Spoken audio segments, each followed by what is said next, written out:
ഉണ്ണി ഏട്ടനോ? അച്ഛൻ തല്ലിയന്റെ വാശി തീരാൻ ഒരു രാത്രി മതിയാവുമെന്ന് വിചാരിച്ചു. പക്ഷേ അവിടെ സ്റ്റേഷനിൽ ചെന്നപ്പോഴും കണ്ടില്ല. എടാ, നീ ഇതെന്തിന്റെ പുറപ്പാടാ?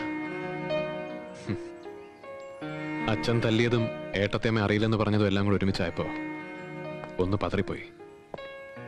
ഒക്കെ പുതിയ അനുഭവങ്ങളല്ലേ ഏട്ടാ. ആരെന്ത് പറഞ്ഞാലും എനിക്കറിയാം നിന്നെ. നീ ഒരു തെറ്റും ചെയ്തിട്ടില്ല. എടാ, നമ്മുടെ അച്ഛൻ ഇത്രയും കാലമായിട്ട് ഒരേ ഒരു പോലീസുകാരനെ കണ്ടിട്ടുള്ളൂ. അത് ഞാനാ. യഥാർത്ഥ പോലീസുകാരൻ എന്താണെന്ന് അച്ഛൻ അറിയില്ല. നിനക്കൊരു വിഷമം ഉണ്ടെങ്കിൽ എന്നോട് പറയാം, അല്ലെങ്കിൽ നിന്റെ ഏട്ടത്തിയമ്മയോട് പറയാം. എനിക്കൊരു വിഷമം ഉണ്ടെങ്കിൽ അത് അവളോട് പറയാം, അല്ലെങ്കിൽ അത് നിന്നോട് പറയാം. പക്ഷേ നമ്മുടെ അച്ഛനൊരു വിഷമം ഉണ്ടായിട്ട് അത് ആരോടെങ്കിലും പറയുന്നത് നീ കേട്ടിട്ടുണ്ടോ? അപ്പോഴത്തെ ദേഷ്യത്തിന് ഒരു കയ്യബദ്ധം പോലെ അച്ഛന് പറ്റിയാന്ന് കരുതിയാ മതി. അതിന്റെ പേരിൽ നിന്നെക്കാളേറെ വിഷമിക്കുന്നുണ്ടാവും അച്ഛനും. അതുകൊണ്ട് വേറെ വിശദീകരണമൊന്നും വേണ്ട. ഇപ്പോ ഈ നിമിഷം നീ എന്നോടൊപ്പം വരണം നമ്മുടെ വീട്ടിലേക്ക്. വരാം. എന്തായാലും അടിച്ചിറക്കിയതല്ലേ അച്ഛൻ. മാത്രമല്ല, നെഞ്ചി തട്ടി പറഞ്ഞൊരു വാക്കുണ്ടല്ലോ, ഏട്ടത്തേമ്മയും കുട്ടികളും തിരിച്ചു വരാതെ ഇനി ആ പടി ചവിട്ടരുതെന്ന്. അതുകൊണ്ട് ഇനി അത് കഴിയട്ടെ. നടന്നെന്താണെന്ന് കോടതി പറയും. ഏട്ടൻ ചെല്ലേ.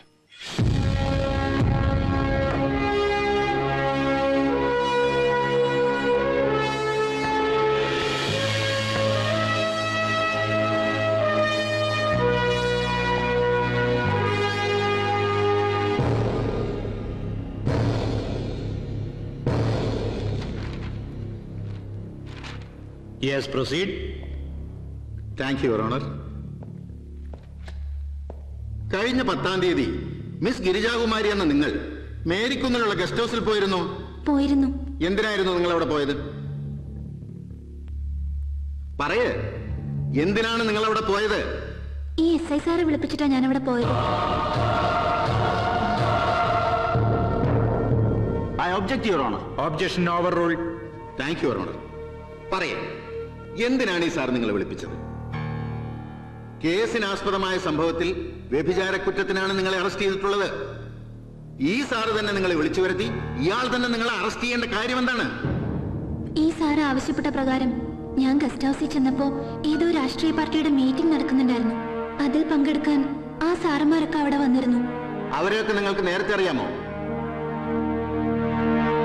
ഇല്ല, ആദ്യമായിട്ട് അവിടെ വെച്ച് കാണുന്നത്. എന്നിട്ട് പറയൂ. അപ്പ അവിടെ വെച്ച് ഇവർ തമ്മിൽ എന്തോ പറഞ്ഞ് വഴക്കായി. അതിന്റെ ദേഷ്യത്തിലാ ഈ സാർ അവരോടൊപ്പം എന്നെ അറസ്റ്റ് ചെയ്തത്. That's all, Your Honor.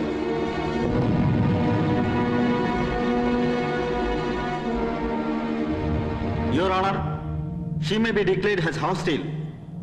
അനുദിന മൊഴിമാറ്റ കഥകൾ കോടതി മുറികളിൽ പതിവായിക്കൊണ്ടിരിക്കുന്ന ഇക്കാലത്ത് പണത്തിനു വേണ്ടി ശരീരം വിൽക്കാൻ തയ്യാറായ ഒരു സ്ത്രീ അതേ പണത്തിനു വേണ്ടി പ്രലോഭനങ്ങൾക്ക് വഴങ്ങി വാസ്തവത്തെ വളച്ചൊടിക്കുവാനായിട്ട് ഇങ്ങനെ ഒരു മൊഴിമാറ്റത്തിന് തയ്യാറായതിൽ അത്ഭുതപ്പെടേണ്ടെന്ന് ഞാനിവിടെ പ്രത്യേകം പറയേണ്ടതില്ലല്ലോ.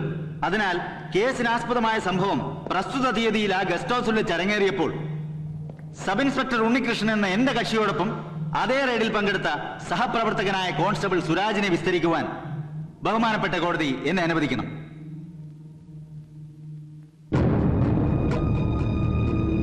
Yes, proceed.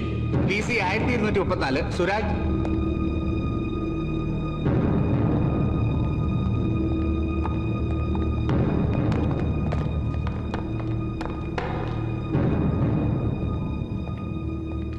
ബഹുമാനപ്പെട്ട കോടതി മുമ്പാകെ സത്യം മാത്രമേ ബോധിപ്പിക്കുള്ളൂ, ദൈവസത്യം. ബഹുമാനപ്പെട്ട കോടതി മുമ്പാകെ സത്യം മാത്രമേ ബോധിപ്പിക്കുള്ളൂ, ദൈവസത്യം. മിസ്റ്റർ സുരാജ്, വാസ്തവത്തിൽ അന്നവിടെ ഗസ്റ്റ് ഹൗസിൽ വെച്ച് നടന്നതെന്താണ്? ബഹുമാനപ്പെട്ട കോടതി, എന്റെ ജീവനും ജോലിക്ക് സംരക്ഷണം തരുമെന്ന് ഉറപ്പാണെങ്കിൽ അവിടെ നടന്ന സത്യങ്ങളെല്ലാം ഞാൻ പറയാം.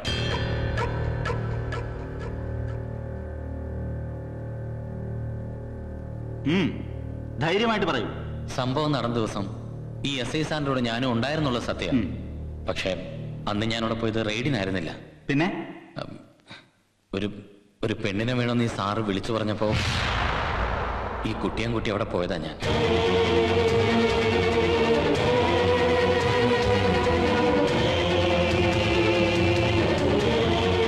എന്നുവെച്ചാ?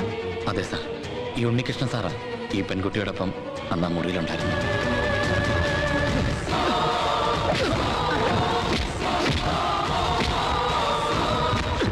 ബാക്കി ഞാൻ ഈശ്വരനോട് പറഞ്ഞോളാ. അടുത്ത ജന്മത്തിലെങ്കിലും നിന്നെയൊക്കെ ഒറ്റ തന്തയ്ക്ക് ജനിപ്പിക്കാൻ. ബഹുമാനപ്പെട്ട കോടതി എന്നോട് ക്ഷമിക്കണം. ഇപ്പൊ ഇവിടെ വെച്ച് കാണിച്ച ഈ ധിക്കാരത്തിനോട് ചേർത്ത് ഈ കോടതി എനിക്ക് വിധിക്കുന്ന ഒരു കഴിമരമാണെങ്കിലും അത് രണ്ട് കൈ നീട്ടി സ്വീകരിക്കാൻ ഞാൻ തയ്യാറാണ്.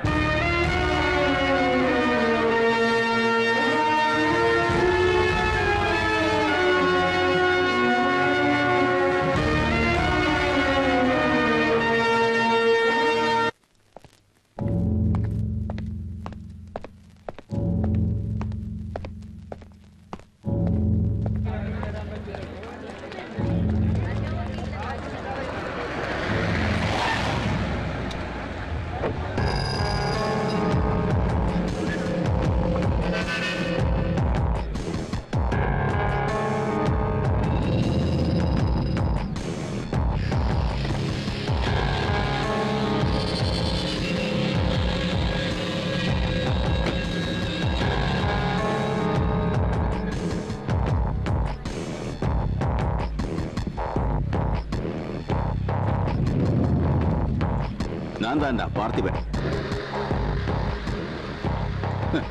என்னடா இவ்வளவு வருத்தம்? சப் இன்ஸ்பெக்ടർ ഉണ്ണികൃഷ്ണൻ. ഓ സോറി. ഇനി നിന്റെ പേരിന് മുമ്പിൽ ആ വാല് കാണില്ലല്ലോ. പെണ്ണുപിടിയും കോടതി ലക്ഷ്യവും എല്ലാം കൂടി ആവുമ്പോ തൊപ്പിയും കുപ്പായവും ഒന്നിച്ചു തെറിക്കാൻ ഇത് തന്നെ ധാരാളം. ഗുഡ്. എന്താടാ ഉണ്ണികൃഷ്ണ, കൂടെ കാക്കിയിട്ട് ഇറങ്ങിയവൻ തന്നെ നിനക്കിട്ട് പണിതു അല്ലേ? അത്രേ ഉള്ളടാ ഈ കാക്കി. പക്ഷേ അവനെ കൊണ്ട് അങ്ങനെ പറയിപ്പിച്ചത് വേറെ ആരുമല്ല, ഞാൻ തന്നെയാടാ, ഈ പാർത്ഥിപൻ. അവന്റെ സർവീസില് ഇവിടുന്ന് അങ്ങോട്ട് റിട്ടയർമെന്റ് കാലം വരെ വാങ്ങാനുള്ള ശമ്പളവും അതിന്റെ പലിശയും ചേർത്ത് ഒരുമിച്ചങ്ങ് കൊടുത്തു തീർത്തു ഞാൻ. 40 കൊല്ലം കാട് ഭരിച്ച കാട്ടുകളനായ തന്തയുടെ തലയ്ക്ക് കേരളവും കർണാടകവും തമിഴ്നാടും ഒരുമിച്ച് വില പറഞ്ഞപ്പോ അതിന്റെ മാർക്കറ്റ് വാല്യൂ ഏതാണ്ട് 5 കോടിയോളം എത്തിയപ്പോ ഉറങ്ങിക്കിടന്ന തന്തയുടെ തല വെട്ടിയെടുത്ത് 16ാമത്തെ വയസ്സിൽ ആ പണം കൈപ്പറ്റി തുടങ്ങിയവനാ ഞാൻ. ആ എന്നോട് ജയിക്കാൻ നിന്നെ ഉണ്ടാക്കി നിന്റെ തന്ത പോലും പോരടാ.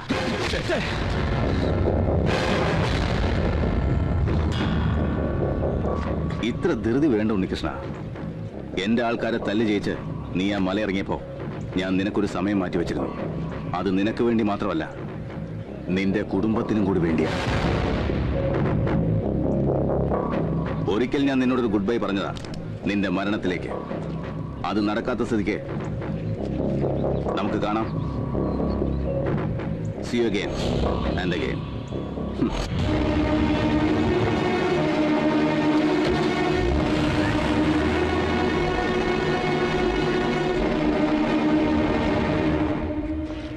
Hello.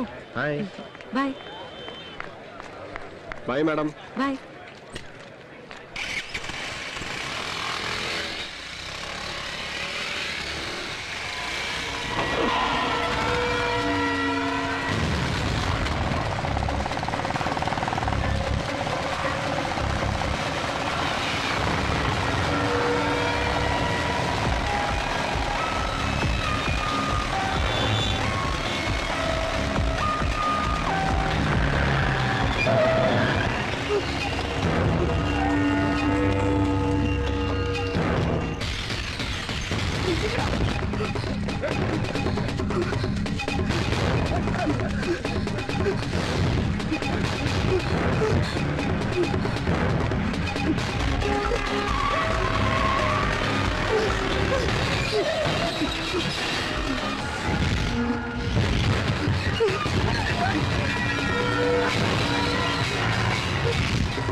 എന്താടി പുല്ലേ, നീയാണ് തന്തയ്ക്ക് പറക്കാത്ത ഉണ്ണികൃഷ്ണന് ബുദ്ധി ഉപദേശിച്ചു കൊടുക്കുന്നവളല്ലേ? അതുകൊണ്ട് ആദ്യം നിന്നെ അങ്ങ് ഫിനിഷ് ചെയ്തേക്കാൻ എന്റെ ബോസിന്റെ ഓർഡർ.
എന്നെ എന്റെ കുടുംബത്തിനെ ഇല്ലാതാക്കി കാണാൻ അങ്ങനെ ഒരുത്തന്റെ കയ്യിൽ നിന്ന് നീയൊക്കെ കൊട്ടേഷൻ വാങ്ങിച്ചിറങ്ങിയിട്ടുണ്ടെങ്കിൽ നിന്റെയൊക്കെ ശവം കണ്ടിട്ടേ ഉണ്ണികൃഷ്ണൻ അടങ്ങും.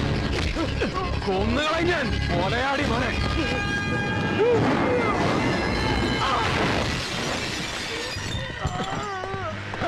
ഇങ്ങോട്ട് ഇറങ്ങണം. നിർത്താനാ പറഞ്ഞത്. ഉണ്ണികൃഷ്ണൻ കാക്കിയിട്ടത് അന്തസ്സായിട്ട് ജോലി ചെയ്യാനാ. അതിന് സമ്മതിക്കില്ലെങ്കിൽ കൊന്ന് തള്ളും ഞാൻ ഈ നായിന്റെ മക്കളെ. ഏട്ടൻ പോയിക്കോ, ഇത് ഞാൻ നോക്കിക്കോളാം. നോക്കി നിൽക്കാതെ ഇവനെ പിടിച്ച് വണ്ടി കേട്ടോ. ഏട്ടനല്ല, ഹെഡ് കോൺസ്റ്റബിൾ രാമകൃഷ്ണൻ. ചേക്കുട്ടി, ഇവനെ പിടിച്ച് വണ്ടി കേറ്റ്. ഈ ചെറ്റ ചത്തൊടുങ്ങുന്നതിന് മുമ്പ് ഏതെങ്കിലും ആശുപത്രി കൊടുക്കും. ശശി, നീ ഒരു ഓട്ടോ പിടിച്ച് ഈ കുട്ടിയെ വീട്ടിലെത്തി. ഇന്ന് നീ ഇവിടെ കിടന്നാ മതി. വീട്ടിലോട്ട് വിളിച്ചാൽ വരില്ലല്ലോ.